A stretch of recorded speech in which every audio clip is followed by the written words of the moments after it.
Everything we know about Carmelita Torres is from a few newspaper accounts in 1917. They called her an auburn-haired Amazon, just 17 years old.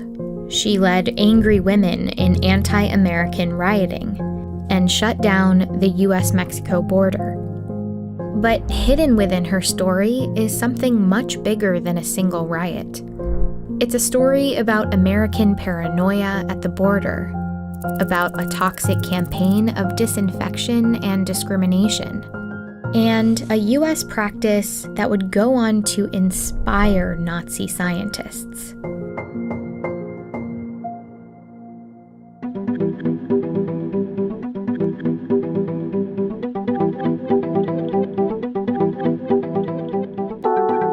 At the border between El Paso, Texas, and Ciudad Juarez, Mexico, thousands of people cross back and forth for work and school every day. They line up in Juarez and often wait for hours to get through the U.S. checkpoint. But the border didn't always look like this. Crossing this border used to be free and unrestricted. People would come and go without a passport. But after 1917, Juarez and El Paso became two separate communities. It was a turbulent year at the border. The Mexican Revolution was ongoing, and the U.S. was about to enter World War I. All of a sudden, you have the war hysteria created by World War I. People here in El Paso that are deadly afraid that the Germans are going to attack from Ciudad Juarez. The fear of invasion brought tensions to the border, while across the U.S., a different movement was gaining strength. The eugenics movement, based on junk science, aimed to create a genetically and morally superior population. That meant stricter controls on immigration, only allowing those deemed fit to enter. On Ellis Island, one of the busiest ports of entry at the time, U.S. health officials were tasked with weeding out immigrants they thought were unfit or disease carriers. And across the country, that process coincided with the stereotyping of Mexicans as inferior and unclean. Dozens of film titles included the word greaser, a derogatory term used to describe Mexicans. This racist sentiment was strong at the U.S.-Mexico border. El Paso's mayor, Tom Lee, had developed an obsession with cleanliness, and it defined his political platform. This obsession with not only racial purity, but physical purity. He was going to literally clean up El Paso from all these bad elements. And by bad elements, he often meant racially bad elements. One of Mayor Lee's biggest fears was a disease called typhus, spread by lice. So, under the pretense of sanitary betterment work, he helped lead a campaign to inspect every house in a predominantly Mexican neighborhood. If the inspectors found lice, occupants were forced to take vinegar and kerosene baths, have their heads shaved, and clothing burned. Hundreds of homes were eventually destroyed. Lee also expanded the supposed health measures to include inmates in the El Paso jail. They had to strip naked, take a bath inside a tub full of kerosene, and on one occasion, it seems somebody lit a match. 27 prisoners, majority Mexican or Mexican American, burned to death in the fire that the newspapers called the jail holocaust. But despite the tragic fire, Mayor Lee pushed forward with even more aggressive plans. He sends a telegram, a Western Union telegram, to Rupert Blue, who was the Surgeon General up in Washington, D.C. And basically, well, let me just read it. Hundreds dirty, lousy, destitute Mexicans arriving at El Paso daily will undoubtedly bring and spread typhus unless a quarantine is placed at once.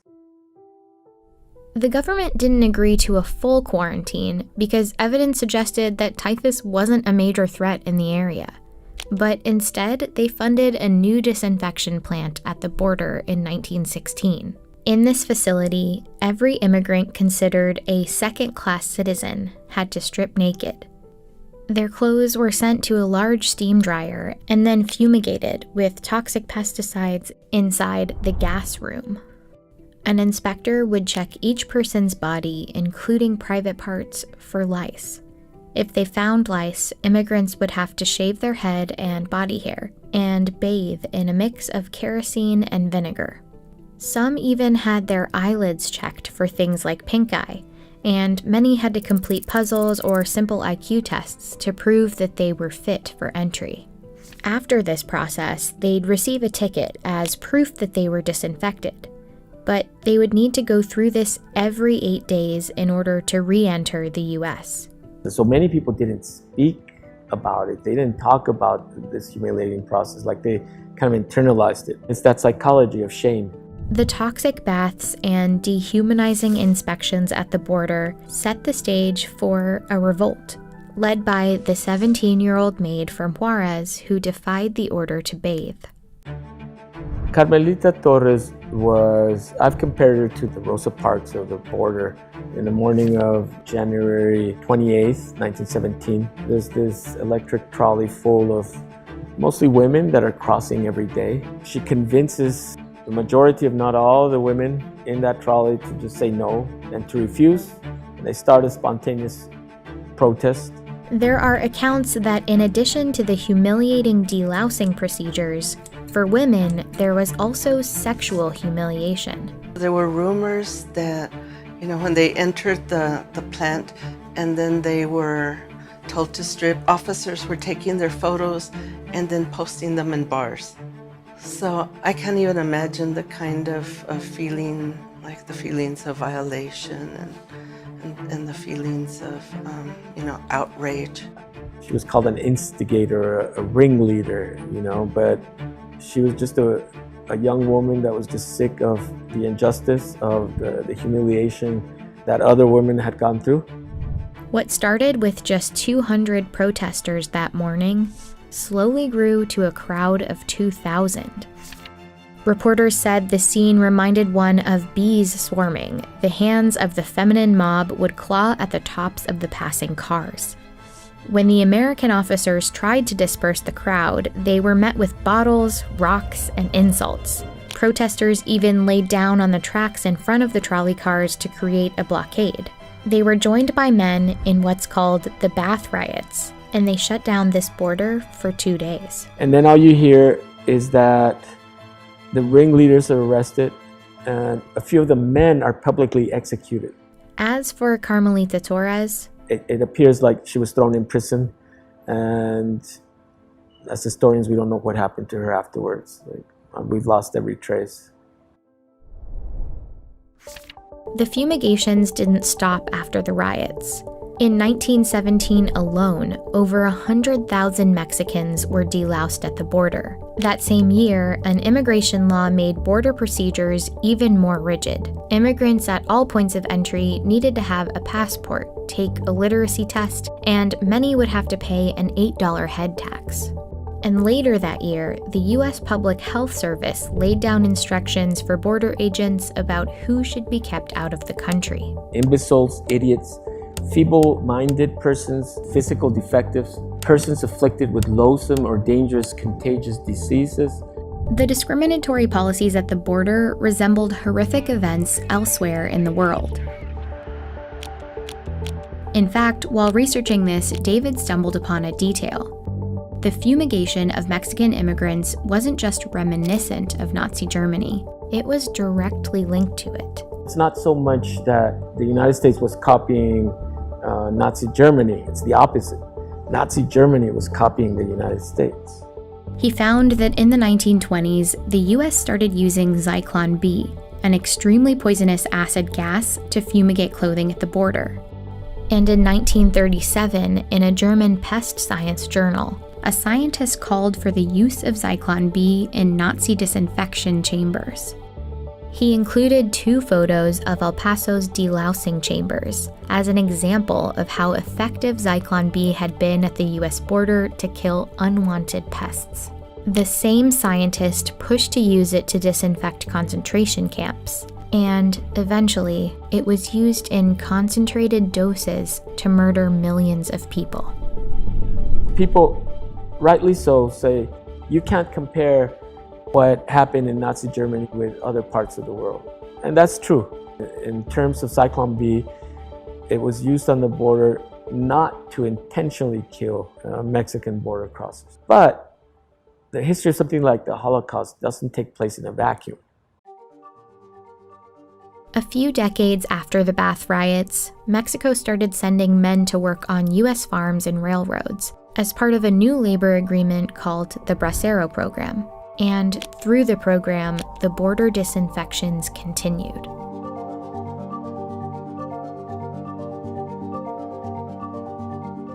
Here in this facility, some migrants were sprayed with insecticides. This time, it was a substance called DDT, Dichloro-diphenyl-trichloroethane. a toxic pesticide which decades later would be banned for agricultural use by most developed countries. Repeated contact must be avoided. They were sprayed in the face. They were sprayed in their private parts. And, they were stripped naked and inspected. And sometimes they're inspected like you would inspect livestock.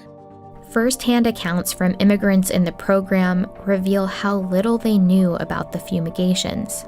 So they talk about how humiliating it was, about why do they think we're so dirty? They all call it the white powder. I don't know if they necessarily were told we're spraying you with DDT, but they'll call it polvo, the powder. A miraculous white powder that is helping to win the war against disease. Many of the employees who worked in the facilities weren't given many details either. When I first started, my role was a clerk. I got the job mainly because I spoke Spanish. There was a hut in the area when they came in from the Mexican side that they were going there, and they had some sort of, it was for lice, they said. It was, to disinfect for lice. And we never gave it much thought, but we did think, that's sort of like what the Nazis used to do, to the Jews. I had heard during lunch breaks that they would spray them, and sometimes there were comments from the men themselves that they would put a hose to them. I don't know if they knew what they were doing to them. I certainly didn't know, It was far-fetched from the world we lived in. It wasn't until the 1960s, when the Bracero program ended, that health authorities acknowledged the chemicals were dangerous and the baths and fumigations were finally discontinued. You want history to be about progress, about everybody realizes how horrible it is, and then it stops. Unfortunately, that's how it works in movies, but this was the border, right? And in the border, a lot of things never become resolved. They just keep on repeating themselves. Decades after the disinfection campaign ended, the language, the strategy, and the dehumanizing politics of fear and exclusion still linger. It's a health issue, too, because we don't know what people have coming in here. They're coming in with diseases such as smallpox and leprosy and TB that are going to affect our people in the United States. It's just a fact. You're going to see disease outbreak. Apprehensions in the El Paso area specifically have spiked more than 600%. They are essentially being warehoused, as many as 300 children in a cell. Without adequate food, water, and sanitation. The United States is running concentration camps on our southern border. I don't like anything compared to the Holocaust. But why can't you compare it, his practices, to what led up to the Holocaust? Do we have to wait for the actual Holocaust before we speak out? At the border between Juarez and El Paso, the same space where the Bath riots once happened, hundreds of migrants have been huddled in makeshift detention centers. They've been waiting to find out if the U.S. government deems them fit for entry.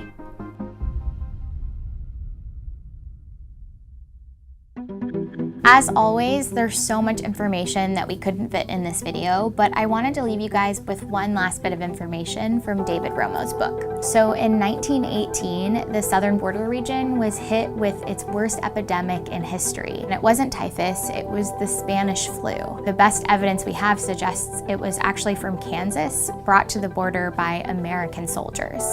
Just wanted to leave you guys that tidbit. Thanks for watching, and I can't wait to share more episodes of Missing Chapter soon.